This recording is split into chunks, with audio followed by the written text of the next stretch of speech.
মুসা আলাইহিস সালাম ফেরাউনের বাবুর্চিকে এক থাপ্পড় মারলেন রেগে মেগে। উনি থাপ্পড় মারছিলেন আদব শিক্ষা দেওয়ার জন্য, কিন্তু বেচারা সাথে সাথে মরে গেছে। উনি মারছিলেন আদব শিখানোর জন্য, বেচারা যে মরে যাবে মুসা আলাইহিস সালাম জানতেন না।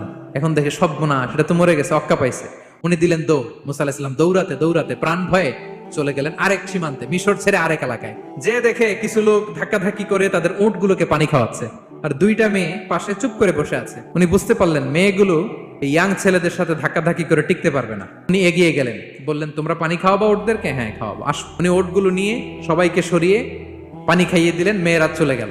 এবার বাবার কাছে যেয়ে বললো, বাবা এমন এক ছেলের সন্ধান পাইছি, ছেলেটা খুব ভালো, আমাদের চেহারার দিকে তাকায় না, মাটির দিকে তাকিয়ে কথা বলে। আজকে এই লোক না থাকলে আমরা আমাদের ওটগুলোকে পানি খাওয়াতে পারতাম না। আর ভিনদেশী লোক আমরা চিনিও না। ইন্না খায়রা মান ইস্তাজারতাল কবিয়ুল আমিন। বাবা কাজ করেন, আমাদের তো রাখাল লাগবে, আমাদের দেখভাল করার জন্য তো একজন সুপারভাইজার দরকার, এই ছেলেকে আপনি কাজে রেখে দেন।